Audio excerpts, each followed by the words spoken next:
Greetings, crypto peeps. What the heck is going on? I think that's what a lot of people are probably wondering.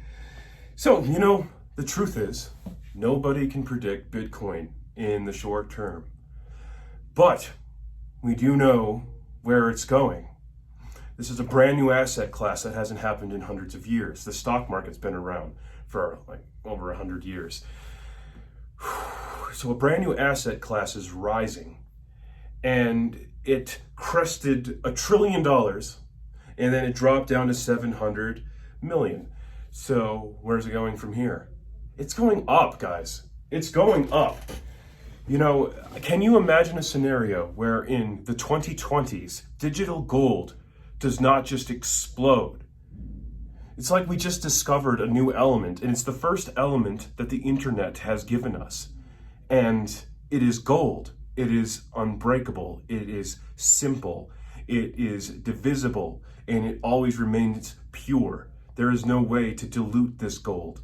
We have something that is incredibly special, and I don't want people to lose sight of that, even when the market goes down. So we ran up well past $60,000 of Bitcoin, and then it dropped down to, I think we briefly broke below 30.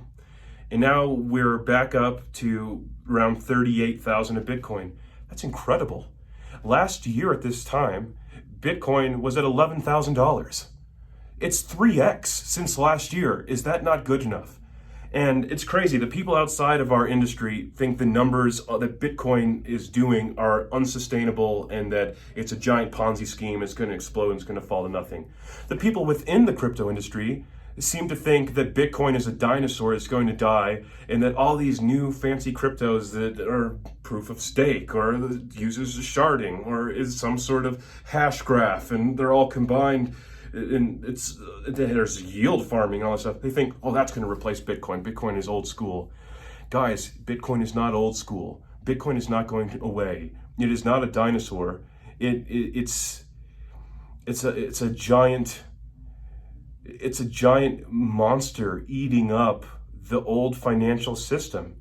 The internet came in and it's eaten entire industries. There were VHS tapes, and then there were DVDs, and now it's gone. Like, nobody does. Everybody goes online. They watch Netflix. They can download stuff online. The internet has eaten all forms of media. The internet has come in and eaten up all forms of communication. The internet has come in and it's just decimated entire industries, and that trend is continuing. E-commerce is growing at an unprecedented rate. The company that I work for, Zero Shoes, has been growing 100% a year. And when COVID hit, we essentially doubled. We doubled our sales. I don't think this trend is going away. The internet is going to continue to eat industries. So doesn't it only make logical sense that the internet is going to come for our money? And that's what Bitcoin is. I like what Michael Saylor says. He says that Bitcoin is a bonfire that's burning in cyberspace, and it demands money as fuel. And it is taking all of this money from all these different industries. The bonds market is like, it's hundreds of trillions of dollars. If Bitcoin just takes a percentage of that, we can see a Bitcoin hit $1 million a coin easily. The gold market is like $10 trillion. Bitcoin just crested $1 trillion. Can you imagine it taking maybe 1% or 2% away? Can you imagine that Bitcoin maybe at some point could be worth maybe half as much as the gold market? That seems really, really logical and reasonable. If that's the case, Bitcoin is then at 5 trillion, and that's just taking away from gold. It's not taking away from the bonds market, the stock market. It's not taking away from the futures market. It's not taking away from all of these other industries and places where people hold their money. And the reason that's happening is because Bitcoin is the only monetary system that's ever been made that your monetary energy does not lose value. Think about it. You can keep your money in cash. Over time, the purchasing value of your cash goes down and down and down. If you try to give cash to your great-great-grandkids, it's not going to be worth as much as it is today. You can put your money into, you can put it into stocks. Sure, some stocks go up, but eventually they go down. I mean, what companies are going to be around forever? Very few. You have to pick them wisely. I truly believe that as long as the internet exists, Bitcoin will be around. And the only thing that would stop Bitcoin now is a cataclysmic world-ending event that causes all of the energy on the entire world, including in bunkers under geothermal-powered volcano bases in Iceland and on satellites, all simultaneously goes down all at the same time and doesn't come back online. That's the only thing that can stop Bitcoin at this point. Wild. That is totally wild. And I run a Bitcoin full node. So essentially, if the entire world, the entire network goes down, I can take my one full node, and as soon as there's any energy back up, I can restore the entire Bitcoin blockchain, the entire network, and every transaction all the way back to the Genesis block. Anyone can do that. And, you know, it's like a lot of people are saying, it's like, well, Bitcoin can't be used as a currency. It can be. You can send it back and forth. There are some big fees for that. There's the Lightning Network now. And this has been talked about for a while, and people are just now starting to really use it. Like, it's growing at a ridiculous rate, the amount of nodes that are up on the Lightning Network and the amount of Bitcoin that is now locked into the Lightning Network, thus lowering the load on the main blockchain, increasing the speed and the performance of small transactions. So you can now send any amount of Bitcoin instantly for essentially free. Wow, that's incredible. The governments are doing their job to try to regulate it. Bitcoin is currently regulated. It's considered to be an asset. So if you do transact with Bitcoin, the government's going to expect a cut of every single transaction. So it's honestly not a good currency right now.